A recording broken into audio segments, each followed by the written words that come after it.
Production of Imagine KC is made possible by the generous support of the Hall Family Foundation, the Healthcare Foundation of Greater Kansas City, the U.S. Department of Housing and Urban Development, the Garney Family Foundation Fund, Lafarge North America, the William T. Kemper Foundation, the Urban Land Institute of Kansas City, and the Kansas City chapter of the American Institute of Architects.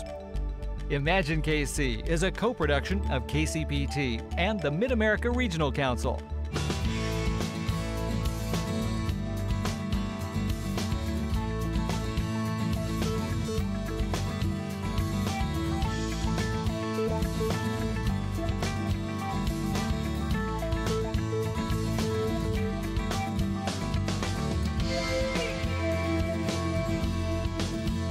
Welcome back to another episode of Imagine KC.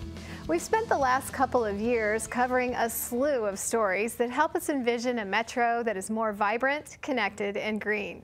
We've looked at everything from transportation to conservation to development and beyond. On this episode, we're going to revisit some of those stories, update you on the progress happening around the metro, and give you a chance to weigh in. It's coming up on Imagine KC.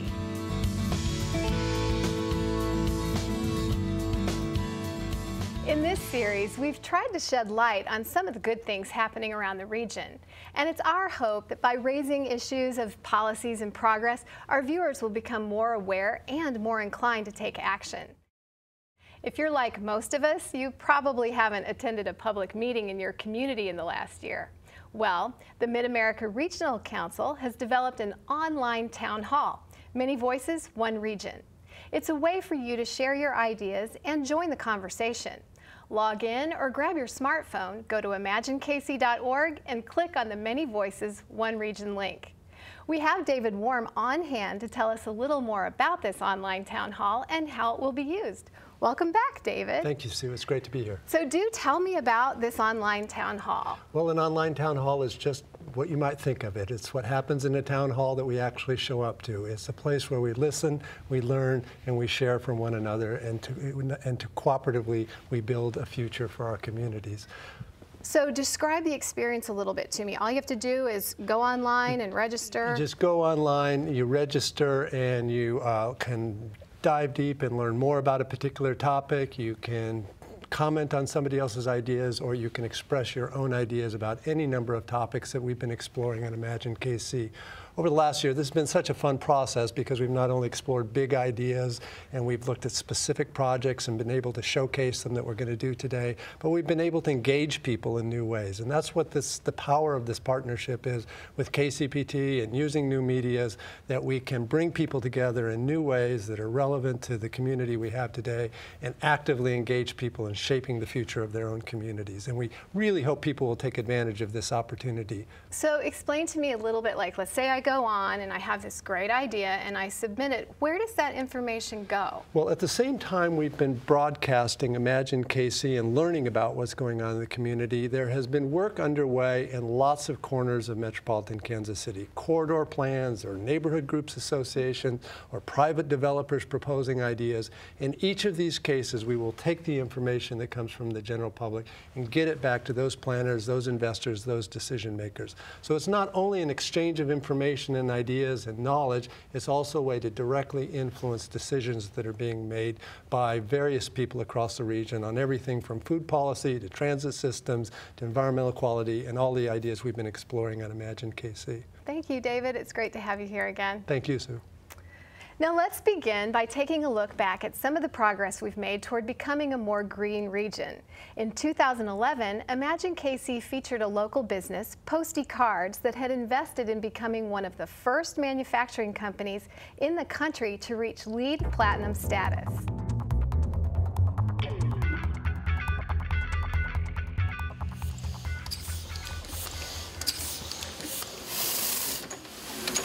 Posty Cards is a company that has been in business since 1948, and we are in the greeting card business. We design, we manufacture, and we market our own products. It's a family business. I'm the third generation. My grandfather started the business. We called him Posty. His name was Postal Wait, but his nickname was Posty, and that's where Posty Cards comes from. And one of the things that he always said was, greeting cards are not a gimmick. You really have to sincerely believe in the relationship you're trying to build. Our business philosophy for a long time now has been to make our operation as sustainable as possible. So for about 5 years now, we have really looked at our supply chain and our product material, raw material, and the way that we produce product. So across the board, everything that we are trying to do for our customers is green. All the way from the raw material we're using to the package that goes out the door. We want our products to be sustainable. We want the factory that they're produced in to be sustainable. So we made that choice. As we walk in here, this is new. If we design it from the very beginning with the intent of going for LEED Platinum, what can we accomplish? You know, one of the greenest ways to develop is to rehab a building that already exists. So at the end of the day, the entire facility it feels like a new facility, and the entire facility is seeking LEED Platinum certification. So it has all new green systems throughout, whether it's new or old.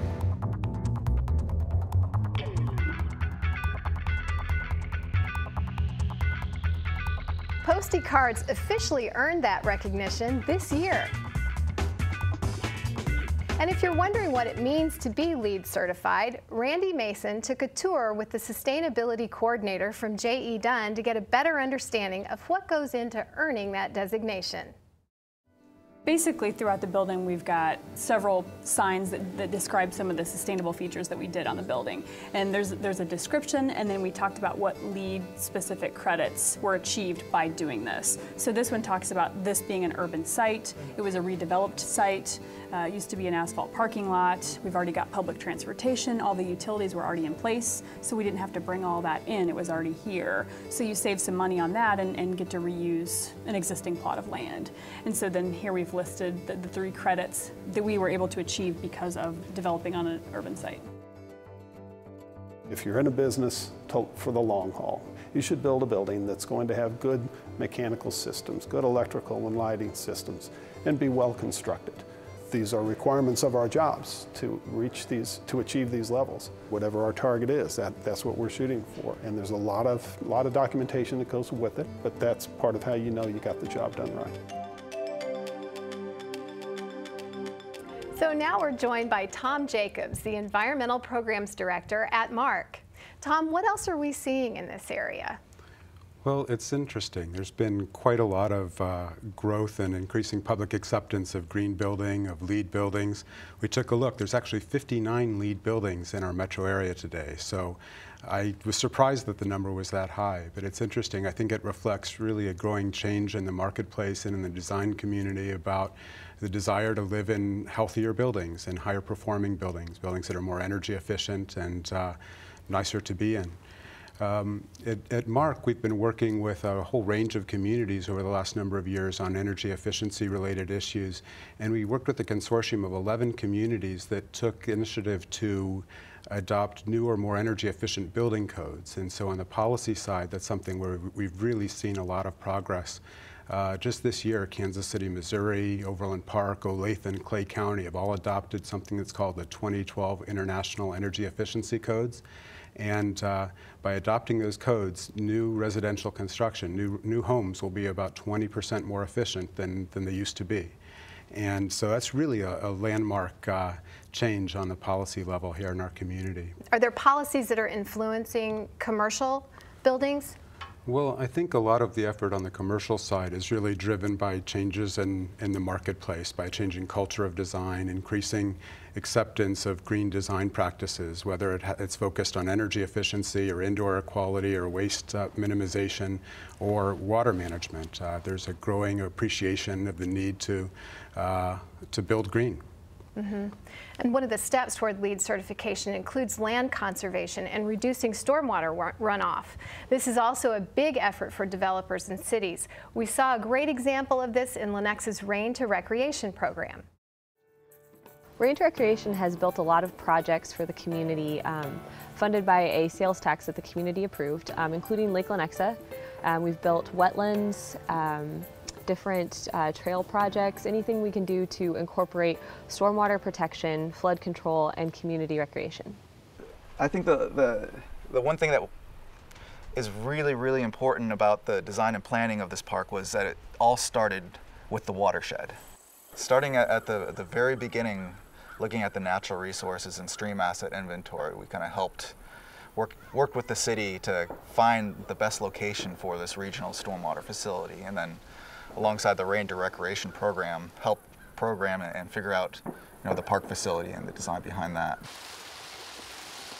Working with a local artist, Joel Marquardt, who's an architect and artist, we created this feature that integrated ideas of stormwater treatment and natural integration to create a focal point that really caps off this park. It really makes it a flagship park of environmental stewardship. We've also looked at how neighborhoods and homeowners are doing their part, including residents in the Marlboro area in South Kansas City. I belong to the Marlboro Community Coalition, and we're all about improving our neighborhood. And so when the Project Green and all the associated programs came over in this area, they asked for people to volunteer if they wanted to participate. And so that's when the work began. And I love it. I love it. This is my stuff. I really enjoy it.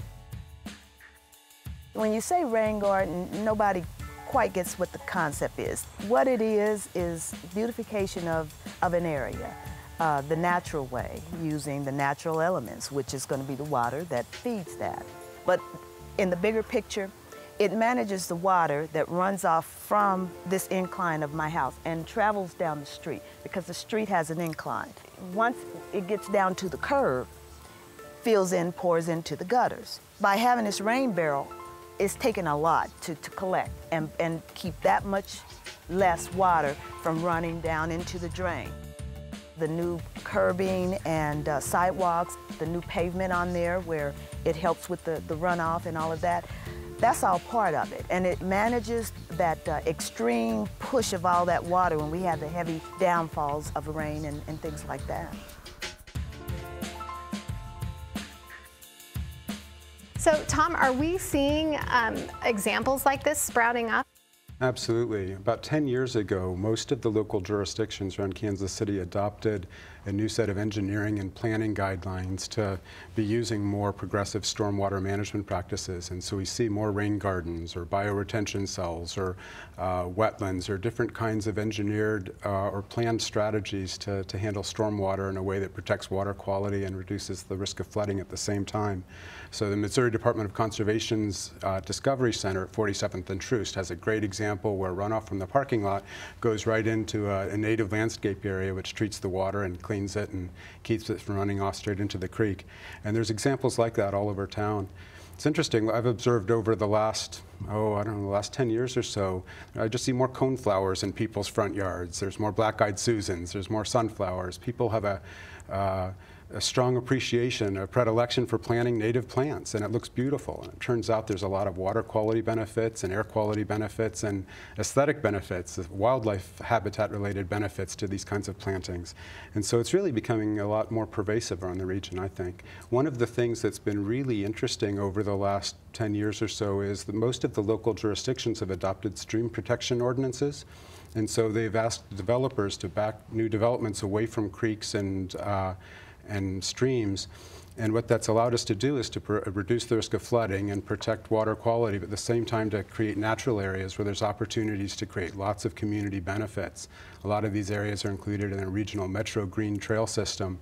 And so that's a really interesting deal where there's just incredible public desire for being able to have a nice place to go for a walk on the weekend, but at the same time we get lots of environmental benefits that really add value to the community. Yeah, and I was going to say that really does. It helps the residents really embrace the the look and the aesthetic of it, and then just enjoying it. Absolutely. And it's important for you to remember you can join the conversation by going to our website, imaginekc.org, and click on the Many Voices, One Region link. In this series, we like to be able to show what folks like you and I can do to start making a difference. One of the programs we looked at back in 2010 was a study called iTree that showed the benefits of planting trees on homeowners' property.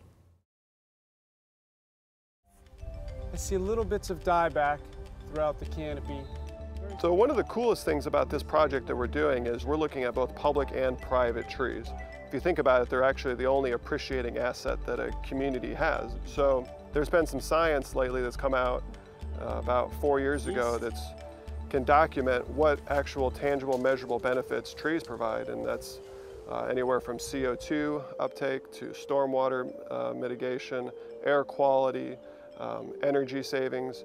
So these things are things that we've always known that trees do, but now we actually have documented science to tell us how much they're doing for us. For this particular residential plot, there's a large amount of tree canopy cover that falls over this area, which in terms of benefits, you've got some large benefit-producing trees.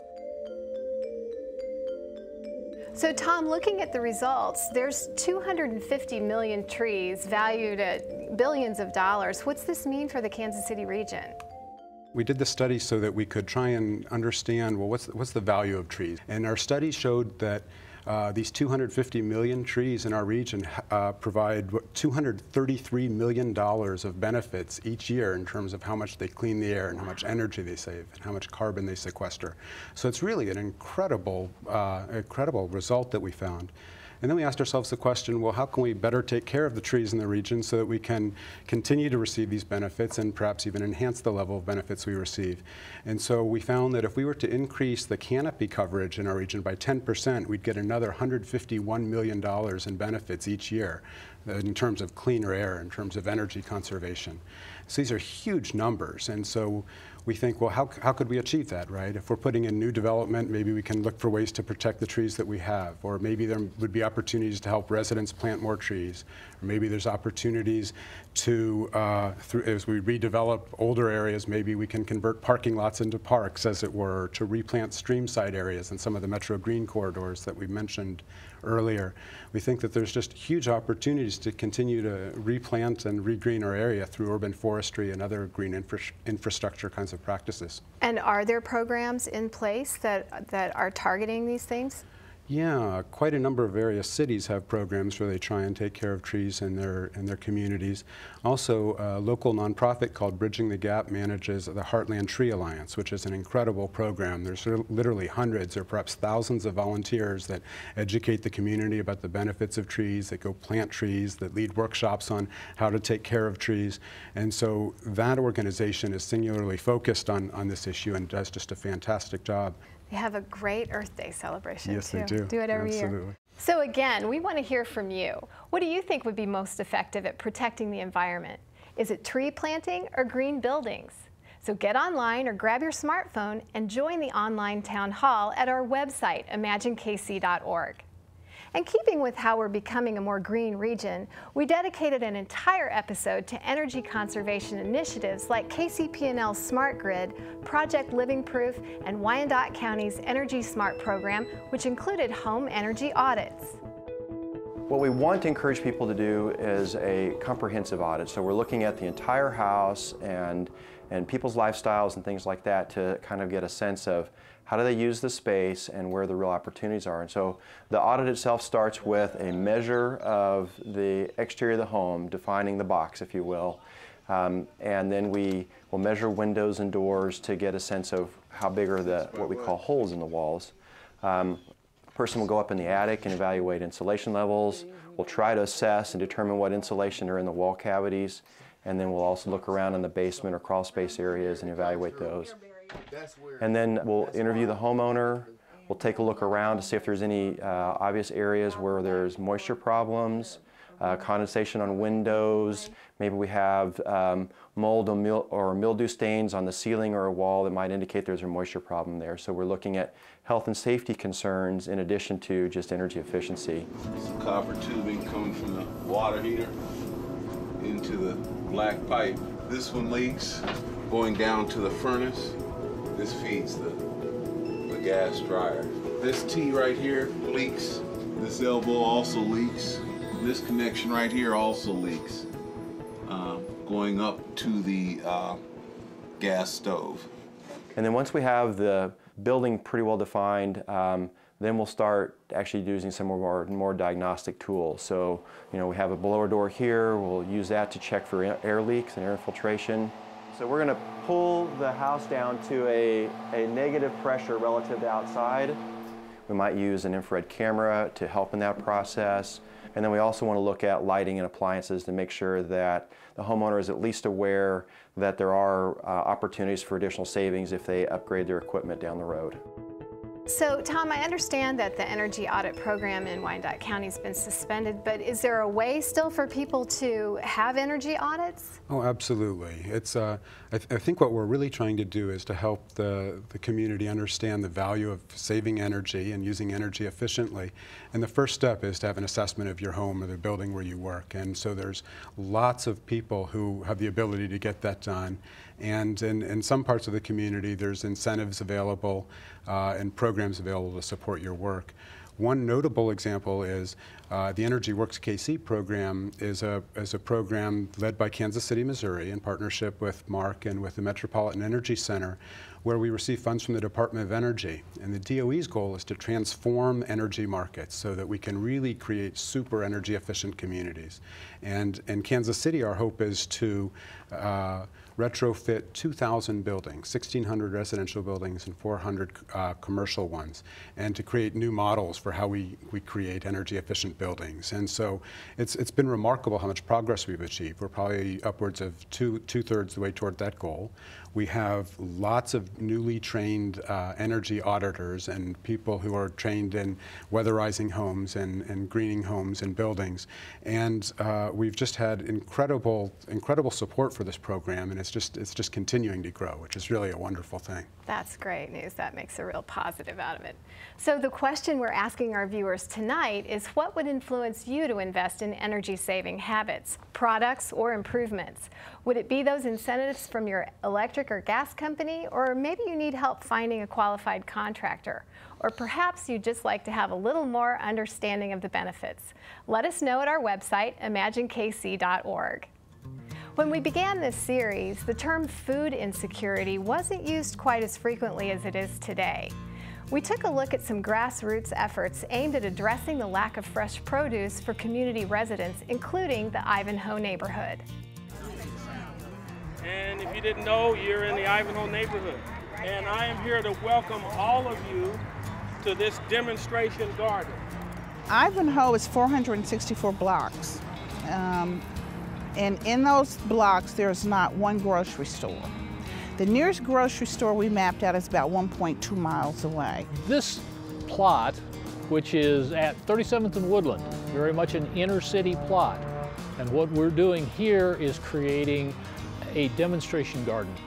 A garden where people in the neighborhood can see how do you grow vegetables and fruits in this kind of urban setting.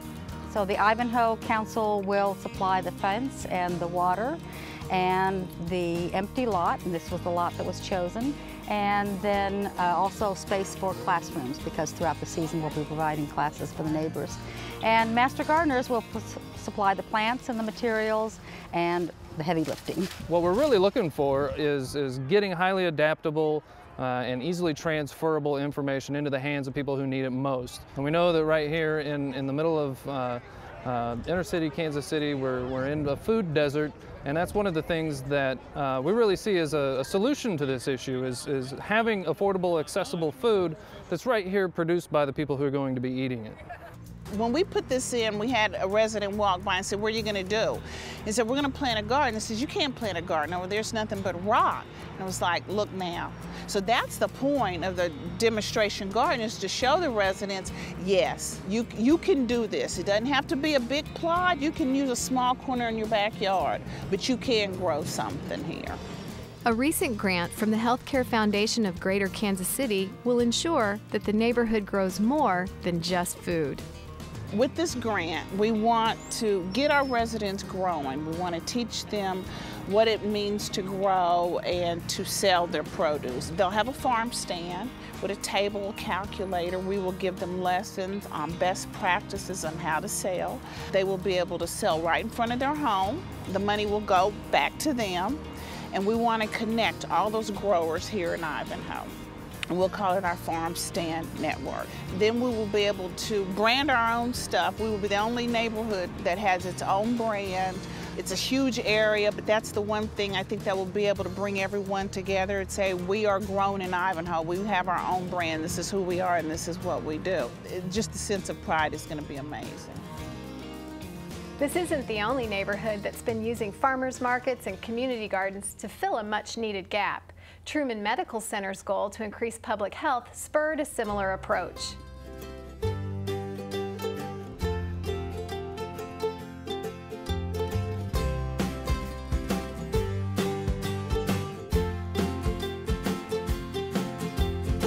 The idea was to open up an avenue for the community, not only the employees of Truman Medical Center, but the surrounding community, to have a healthy alternative for, instead of eating junk food all the time or going and getting junk food, reteaching and re-educating people to eat healthy. And that Mr. Bluford, the CEO of the hospital, made a point of trying to re-educate the people that surround his community.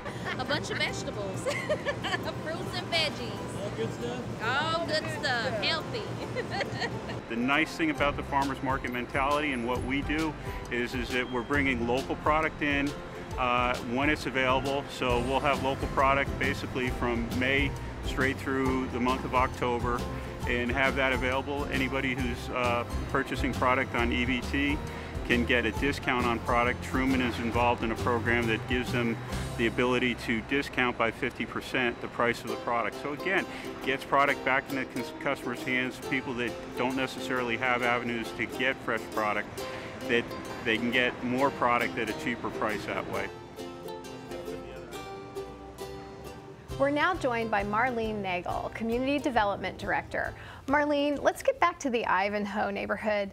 I've heard they've spent a better part of the last decade trying to get a grocery store into 39th and Prospect. What's the progress there? We've heard that great progress is being made. It's one of many neighborhoods throughout our community that lack a full-service grocery store, and they are hopeful that Aldi Foods will move forward with their store at that location. What other activities are you seeing as it relates to food deserts in the area? We're seeing many more community organizations working on community gardens to try and provide fresh produce to those in the neighborhood and at school locations. We're seeing groups like the Food Policy Coalition, the University of Missouri Extension, and the local health departments working on things like helping show residents how they can eat healthy, how they can cook with fresh produce from gardens. We're seeing that groups like Truman Medical Center are providing a mobile mart to locations where residents don't have access. And we're hearing that organizations, including faith-based organizations, are working to provide virtual grocery stores where produce and other goods, healthy goods, are brought into a neighborhood so that it's closer for individuals to pick up items.